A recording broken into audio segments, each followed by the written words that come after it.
ఈ అస్థికలనేవి మీ తండ్రి గారి చివరాఖరి జ్ఞాపకాలు. ఇవి నీటిలో కలిసిన మరుక్షణం భౌతికంగా ఆయన మీకు పూర్తిగా దూరమైపోయినట్టే.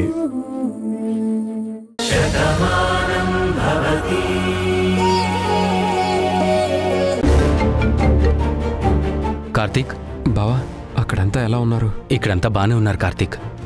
భాను కోసం ఎదురు చూస్తున్నారు. తను ఎప్పుడొస్తుందా అని అందరిది ఒకటే ఆలోచన.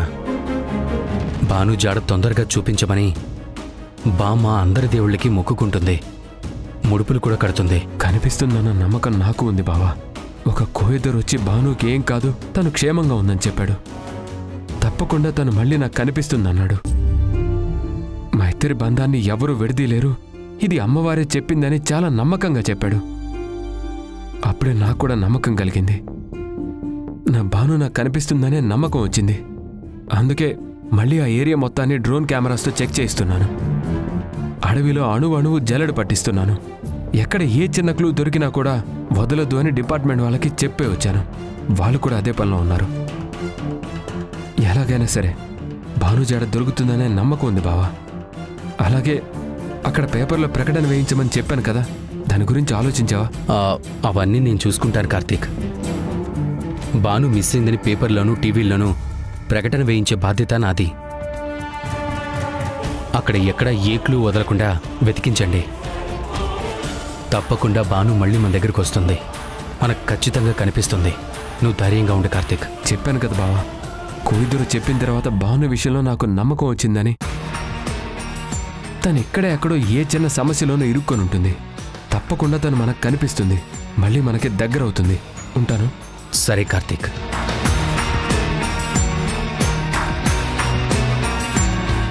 ఏంటి కార్తీక్, భాను మిస్ అయిందని పేపర్లో ప్రకటన ఇప్పిస్తున్నావా? విన్నావు కదా, మళ్ళీ అడుగుతావేంటి? నేను విన్నాను సరే, మీరంతా ఎందుకింత తెలివి తక్కువగా ఆలోచిస్తున్నారని అడుగుతున్నాను. నీకు ముందే చెప్పాను నీలిమా, భాను విషయంలో నువ్వు తప్పుగా మాట్లాడితే ఊరుకునే ప్రసక్తే లేదని. భాను కనిపించినందుకు నీకు బాధగా లేదేమో, కానీ నాతో సహా మా ఇంట్లో అందరికీ చాలా బాధగా ఉంది. తను తొందరగా రావాలని అందరం కోరుకుంటున్నాం. భానుని చూపించమని బామ్మ దేవుడికి ముడుపులు కూడా కడుతుంది. కార్తీక్, భాను మీద నీకున్న గుడ్డి ప్రేమతో నేనేం మాట్లాడినా నీకు తప్పుగానే అనిపిస్తోంది. కానీ నేనేం తప్పుగా మాట్లాడటం లేదు.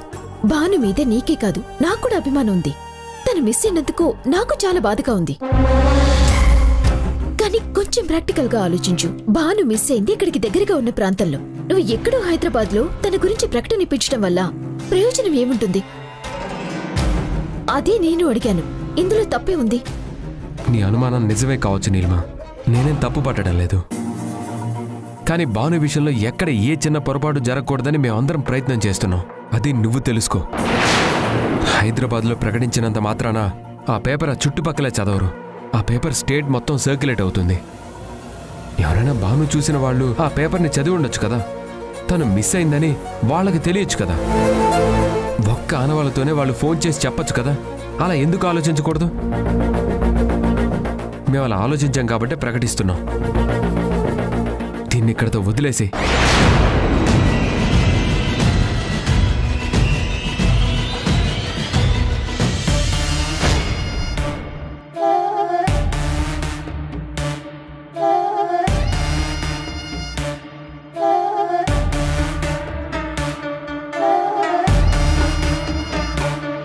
ఏమండి, కారు ఆ అమ్మవారి గుడి దగ్గర ఆపండి.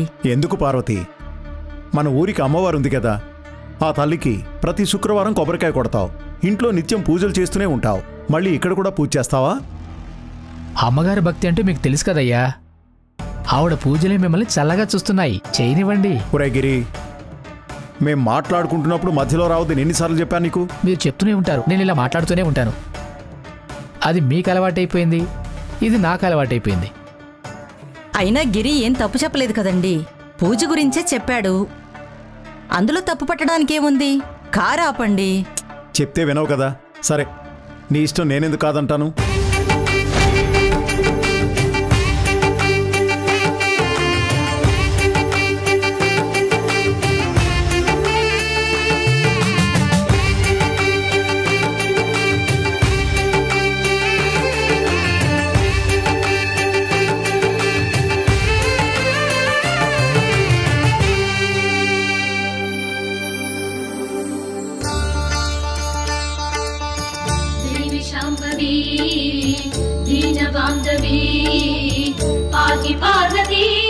తల్లి, నిన్ను వనదేవత అంటారు.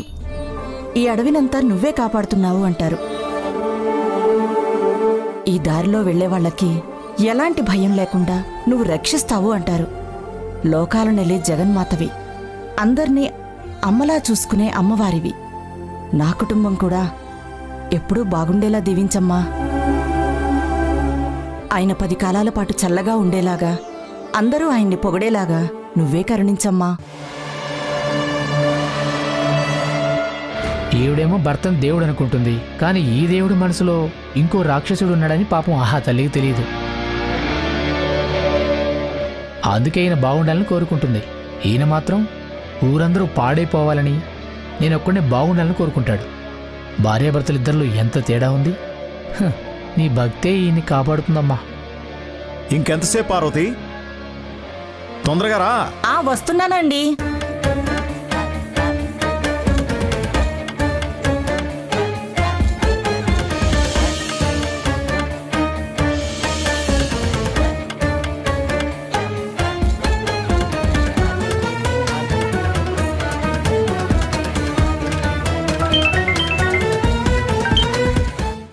అమ్మా నమస్తే అమ్మా.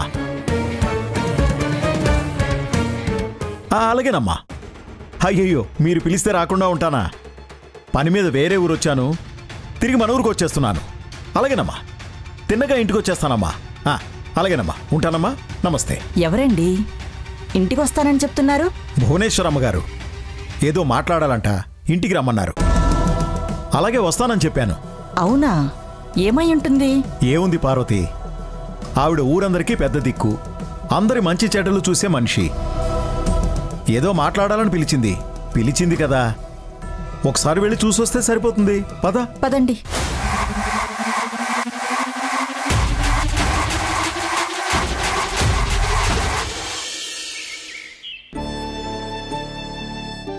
నమస్కారం అమ్మగారు. నమస్కారం. రండి, కూర్చోండి. బావున్నారమ్మా? బావున్నాను రుద్రప్ప. రాధ ఎలా ఉంది అమ్మగారు? తనకి స్పృహ వచ్చిందా? లేదు. తను కళ్ళు తెరవాలని, మాతో మాట్లాడాలని అందరం 1000 కళ్లతో ఎదురు చూస్తున్నాం. కానీ ఇంకా అమ్మవారే కరుణించలేదు. రాధకి స్పృహ రాలేదు.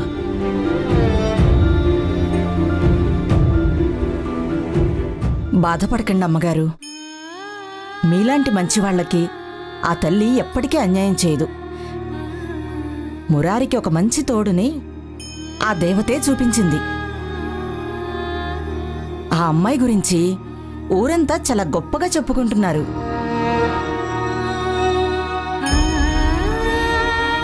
అలాంటి అమ్మాయికి ఇలా జరగడం మా అందరికీ బాధగానే ఉందమ్మా. కానీ మనందరం నమ్ముకున్న ఆ తల్లి ఎప్పటికీ అన్యాయం చేయదు. రాధకి స్పృహొస్తుంది, మళ్ళీ వాళ్ళిద్దరూ బాగుంటారు. అన్నట్టు రాధకి స్పృహ రాగానే అనుకున్న దాని ప్రకారం ఎలాగో నిశ్చితార్థం కూడా చేస్తారు కదా? లేదు, నిశ్చితార్థం కాదు. రాధకు తెలివి రాగానే అన్నీ మాట్లాడి ముహూర్తం పెట్టించి పెళ్లి చేసేస్తాను. అప్పుడు నిశ్చితార్థం చేసుంటే ఈ పాటికి పెళ్ళయ్యి వీళ్ళిద్దరూ సంతోషంగా ఉండేవారు. తను ఉన్నట్టుండి కనిపించకుండా పోవటంతో నా కిట్టయ్య ఎంత బాధను అనుభవించాడో ఈ తల్లి మనసుకు తెలుసు. అందుకే ఈసారి వీళ్ళిద్దరికీ పెళ్లి చేస్తాను తప్ప ఇంక ఎలాంటి ఆలోచన లేదు. చూసావమ్మా, అమ్మమ్మ ఎలా మాట్లాడుతుందో? కళ్ళు తెరిస్తే కళ్యాణమే చేసేస్తుందంట. మనకు శత్రువులు ఎక్కడో లేరే, మన ఇంట్లోనే ఉన్నారు. అందుకే కదా అది కళ్ళు తెరవకూడదని నేను కోరుకుంటున్నాను. మా అమ్మ మనసేంటో నాకు తెలుసు కదా. అమ్మగారు, మేం పట్నం నుంచి వస్తున్నప్పుడు అడవిలో ఉన్న అమ్మవారి దగ్గర కొబ్బరికాయ కొట్టాను. ఆ తల్లి దగ్గర నుంచి పసుపు కుంకుమ తీసుకొచ్చాను. ఇదిగోండి, ఈ కుంకుమ మురారితో రాధగా పెట్టించండి. ఆ తల్లి దయ ఉంటే రాధ తొందరగా కోలుకుంటుంది. కిట్టయ్య, ఆ కుంకుమ తీసుకో.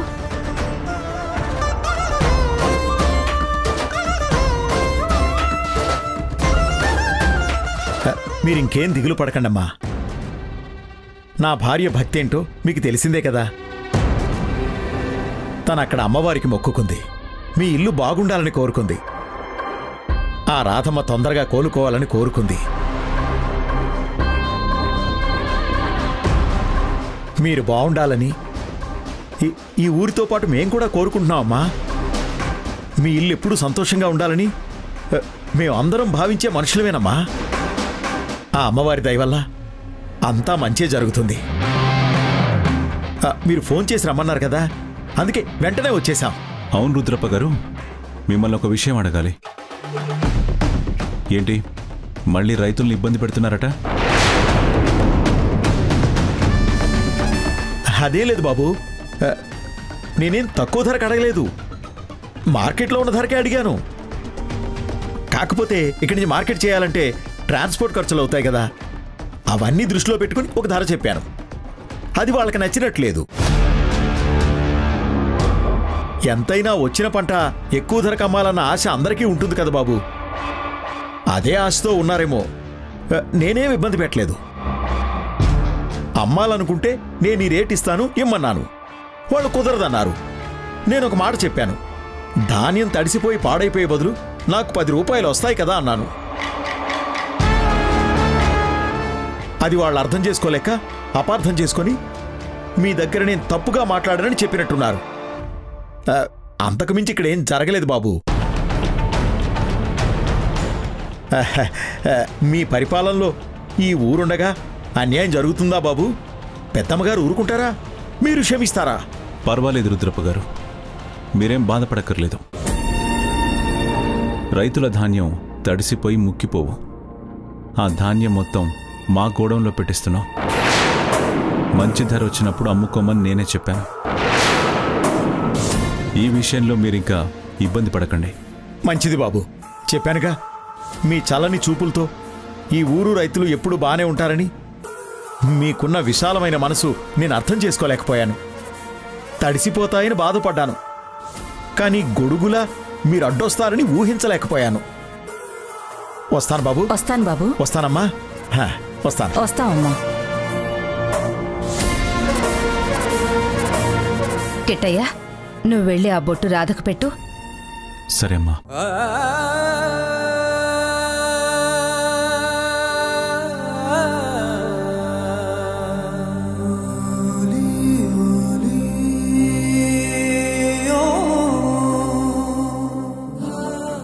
రాధా, అమ్మవారి పూజ చేయించిన కుంకుమంట ఇది. నీకు పెట్టమని తీసుకొచ్చారు. ఇది నీకు బొట్టు పెడితే ఆ తల్లి దయ వల్ల నువ్వు తొందరగా కోలుకుంటావు.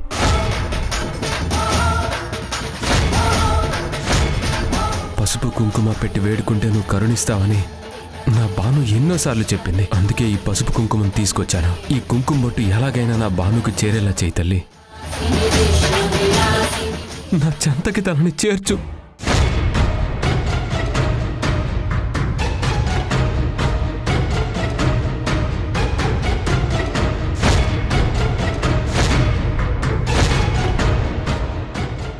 ఆగు తమ్ముడు. ఏంటక్క, ఎందుకు ఆగమన్నావు? అదేంటి నువ్వు బొట్టు పెడుతున్నావు? తప్పే ఉంది. తనకు కాబోయే భార్య కదా, బొట్టు పెట్టడంలో తప్పు లేదనుకుంటాను. అన్నీ తెలిసి ఏంటమ్మా నువ్వు కూడా ఇలా మాట్లాడుతున్నావు? ఒకసారి నిశ్చితార్థం అనుకుంటే అయ్యిందా? అవ్వలేదు కదా. మళ్ళీ 6 నెలల తర్వాత తను ఇప్పుడే వచ్చింది.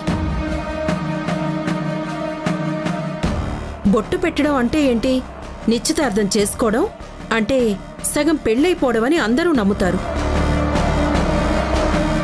మరి ముహూర్తాలు చూడకుండా ఇలా చేయకూడదు కదా.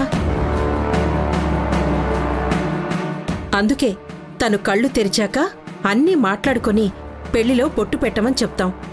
అంతవరకు వద్దు. బాగానే ఆలోచించావు. మంచి ముహూర్తం చూశాకే మురారి చేత్తో బొట్టు పెట్టిద్దాం.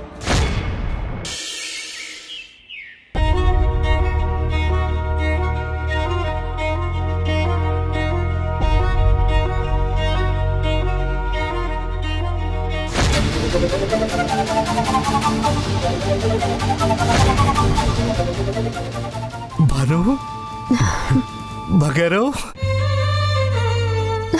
తల్లి, వచ్చేసావమ్మా? ఎక్కడికి వెళ్ళిపోయావమ్మా? ఇన్ని రోజులు నువ్వు కనపడకపోయేసరికి మేమంతా ఎంత భయపడ్డామో తెలుసా? నువ్వు తిరిగి రాకపోయేసరికి మేమంతా ఎంత కంగారు పడ్డామో తెలుసా? ఆ రోజు నువ్వు బయలుదేరావు కదా, ఆ రోజు నువ్వు వస్తావని నీతో మాట్లాడాలని అందరం అలాగే గుమ్మం వైపు చూస్తూ నిలబడిపోయాం. కానీ ఎంతసేపటికి నువ్వు రాలేదు. తర్వాత నీ జాడ కూడా తెలియలేదని చెప్పేసరికి మా అందరికీ ఎంత భయమేసిందో తెలుసా? ఇప్పుడు నువ్వు వచ్చేసావుగా, నాకు చాలా సంతోషంగా ఉంది తల్లి. ఏంటి నాన్న, మీ అందరినీ వదిలేసి నేనెక్కడికి వెళ్తాను? ఈ ఇల్లంటే నాకు ప్రాణం. మీరందరూ నా లోకం. ఆయన లేని జీవితం నాకెక్కడుంది? ఆయనకి దూరంగా, ఈ ఇంటికి దూరమై నేనెలా బతుకుతానన్నా? అత్తయ్యకి నా మీద కోపం ఉందని నేను అక్కడికి వెళ్ళానే కానీ మీ అందరికీ దూరంగా నేను వెళ్ళగలనా? అత్తయ్య నన్ను క్షమిస్తారు, నాతో మాట్లాడతారని నాకు ఫోన్ చేసినప్పుడు రెక్కలు కట్టుకుని ఇక్కడ వాలిపోదామని బయలుదేరాను నాన్న. అంత జర్నీ చేస్తున్నంతసేపు నేను ఎప్పుడెప్పుడు వెళ్తానా అని నాకు అనిపిస్తూనే ఉంది. మీ అందరినీ చూడకుండా నేను ఎలా ఉంటాను నాన్న? మీకు దూరంగా ఎలా వెళ్ళిపోతాను? మరి ఇన్ని రోజులు ఎక్కడున్నావు తల్లి? ఎంత వెతికినా నీ గురించి మాకెవరికీ తెలియలేదు, నువ్వు కనిపించను లేదు. ఏమైంది తల్లి? అదే నాన్న, అడవి రూట్లో వస్తున్నప్పుడు చిన్న ప్రమాదం జరిగింది. ఆ ప్రమాదంలో అనుకోకుండా స్పృహ తప్పిపోయాను. అక్కడున్న వాళ్ళు నన్ను చేరదీశారు. వాళ్ళ దగ్గరే ఉన్నాను. నాకు స్పృహ వచ్చేసరికి ఇదిగో ఈయన వెతుక్కుంటూ వచ్చారు. ఆయనతో కలిసి వచ్చాను. పోన్లేమ్మా, మంచి పని చేసావు. నిన్ను చూశాకే నా ప్రాణం లేచొచ్చినట్టు అయింది. నీకేమైందో ఏంటోనని ఇన్ని రోజులు ఎంత భయపడ్డానో తెలుసా? చివరికి నీ విషయంలో న్యాయం చేయలేదని అమ్మవారిని కూడా తిట్టేశాను. అంత బాధ అనిపించింది తల్లి. నా బంగారు తల్లి జీవితంతో ఎందుకు ఆడుకుంటున్నావని ఆమె నిలదీశాను. అంతలా నాకు బాధ అనిపించింది తల్లి. నువ్వు వచ్చేసావుగా, ఇక నేను ప్రశాంతంగా ఉంటాను. అవును, నువ్వు చెల్లెమ్మ కనిపించావా? అందరూ కనిపించారు నాన్న. పదండి, టిఫిన్ చేద్దురు గాని. నువ్వెప్పుడు తిన్నావు ఏంటో. రా కూర్చో తల్లి. కూర్చోండి. కూర్చో. మీరు కూర్చోండి. నువ్వు వచ్చావన్న ఆనందంలో నా కడుపు నిండిపోయింది.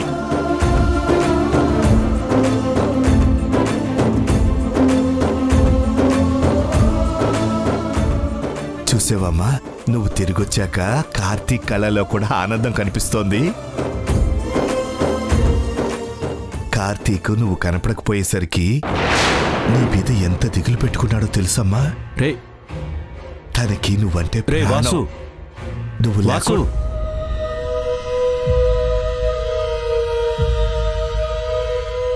భాను, భాను,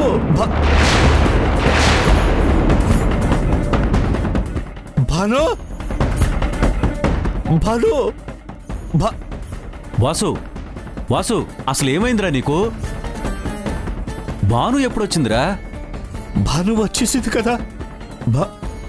రాలేదా?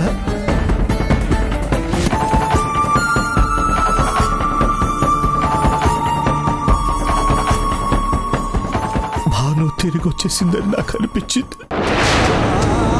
నా కూతురు తిరిగి వచ్చేసిందని ఎంతో ఆనందించాను.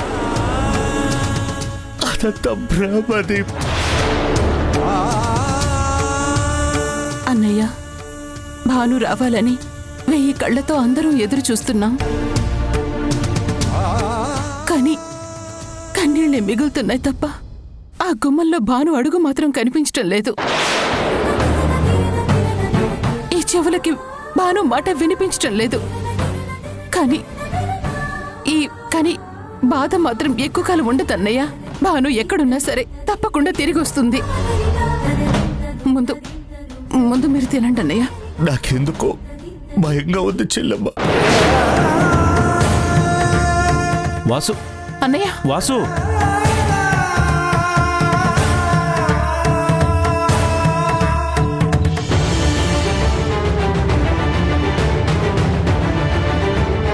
ఇక్కడే ఉండాలి కదా, ఎలా మిస్ అయింది? నేనే ఏమైనా మర్చిపోయానా? ఏంటి పార్దు, ఏం వెతుకుతున్నావు? ఏం లేదు చాంద్రి, ఏదో ఆఫీస్ ఫైల్ కనిపించకపోతే వెతుకుతున్నాను అంతే. దానివల్ల పెద్ద ఇంపార్టెన్స్ ఏమీ లేదు, జస్ట్ ఒకసారి చెక్ చేద్దామని అంతే. సరే గాని నువ్వు టాబ్లెట్ వేసుకున్నావా? నువ్వు కూర్చో, నేను వెళ్ళి పాలలో కుంకుమ వేసి తీసుకొస్తాను. పార్దు, నువ్వు చెప్తుంది నిజమేనా? నువ్వు వెతుకుతుంది నిజంగా నా ఆఫీస్ ఫైలేనా? నీకెందుకు అబద్ధం చెప్తాను? ఫైల్ కోసం వెతుకుతున్నాను, అందులో ఎలాంటి అబద్ధం లేదు.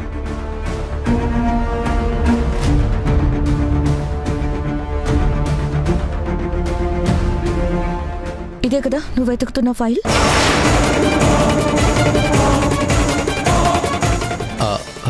అది కాదు చంద్రి, అది ఈ ఫైల్లో ఏముందో నేను చూశాను.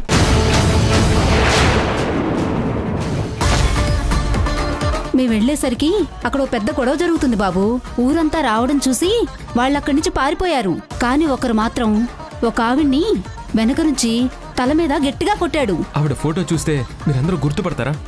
గుర్తుపడతాం బాబు. ఫోటో ఉంటే చూపించండి.